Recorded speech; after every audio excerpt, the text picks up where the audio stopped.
Star Wars has no shortage of iconic imagery, from the ships, to the planets, to the villains. One thing has always stood out as the quintessential Star Wars item: the lightsaber. The all-powerful laser swords that only Force-sensitive individuals can wield have been legendary since the 70s. But since they're pretty much impossible to create in the real world, video games have long been the best way to emulate what you see in the movies. You can't win, Darth. If you strike me down, I shall become more powerful than you can possibly imagine. Before we begin, we publish new content all week long, so be sure to subscribe and ring the bell to get notified about our latest videos. Despite their status, lightsabers didn't actually show up until there had already been a few other Star Wars games centered on the outer space dogfights. The first time we saw a lightsaber rendered in a video game was Jedi Arena in 1983, and it was disappointing to say the least. Jedi Arena was marketed as an intense fighting game, but actually features two completely static Jedi trying to hit a ball around with their lightsabers. It was basically a ripoff of Pong, and it wasn't as successful as other Star Wars games of the era. Lightsabers weren't attempted again until the 1987 Star Wars, released in Japan only on the Famicom, and it was a few years until it would reach America. Not until the NES title in 1991, 8 years after Jedi Arena. Despite taking a few story liberties and giving Luke an orange lightsaber for some reason, it was the first chance players got to really use a lightsaber in combat. It set a precedent for LucasArts' Super Star Wars trilogy, which by far had the best lightsaber effects to date. It had motion blur and animation, it glowed brightly, it was powerful, and it made all the right noises.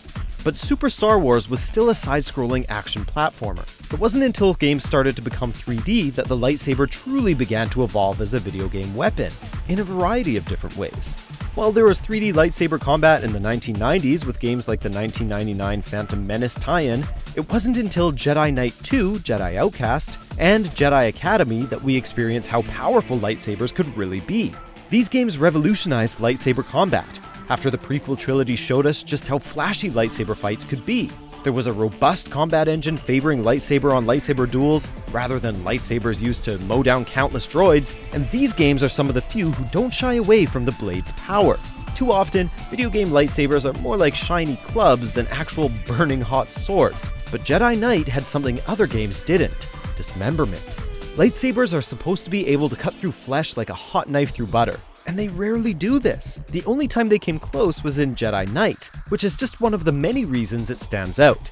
Even in The Force Unleashed, most of Starkiller's time was occupied killing endless waves of droids and stormtroopers, with lightsaber battles few and far between. 2019's Jedi Fallen Order plans to revitalize lightsaber fighting with a combat engine supposedly very similar to Sekiro: Shadows Die Twice. If Respawn live up to this claim, then the game should certainly stand out. It's not all about how the lightsaber plays though. How it looks is also hugely important. Ever since we saw Luke build his own lightsaber from scratch and found out they came in many more colors than just blue and red, people have been dreaming about having their very own customized lightsaber. Again, Jedi Academy took the lead on this, offering players the first ever chance to create their own lightsaber. But it was Knights of the Old Republic that made the concept great, giving players the opportunity to create their own unique Sith or Jedi, complete with personalized lightsaber. The Force Unleashed played with this a little through collectible kyber crystals that changed the color of Starkiller's saber, but customizable lightsabers have seen a big lapse. They're completely vacant from DICE's Battlefront games where existing characters are favored. While in Jedi Fallen Order's demo footage, we only see Cal with a basic blue lightsaber. Apparently players will be able to customize it, bringing back this popular feature. Even when we can't customize them, we still want our lightsabers to be flashy. It's hard to get the sound of a lightsaber wrong, but how they appear is a little bit trickier. The first ever video game, and in fact the first ever piece of Star Wars media, to actually show the lightsaber emitting a colored glow was Obi-Wan in 2001. In the movies, we didn't see this at all until the sequels, except in the duel between Yoda and Count Dooku, because most of the lightsaber visuals are added in post. They don't emit a colored glow onto the actors or the set. Games often follow this same trend, limiting the environmental influence of the lightsaber, and very few seek to change this. Jedi Knights, however, featured lightsabers being used as an actual source of light in dark areas, a trend which Jedi Fallen Order continues, as we see Cal use his to light the way to the Imperial refinery. Lighting has come a long way in the video games in the last decade, and having the lightsaber actually glow makes it feel like a physical object. It does have light in the name, after all. We do see lightsabers outside of Star Wars, however, usually existing as tongue-in-cheek references to the franchise.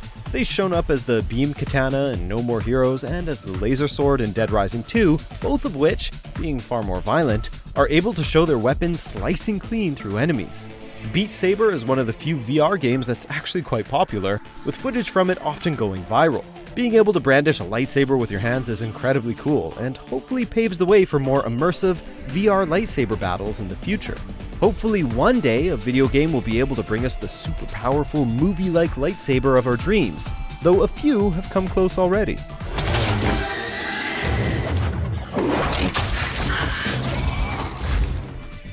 Check out these other great clips from MojoPlays, and be sure to subscribe and ring the bell to be notified about our latest videos.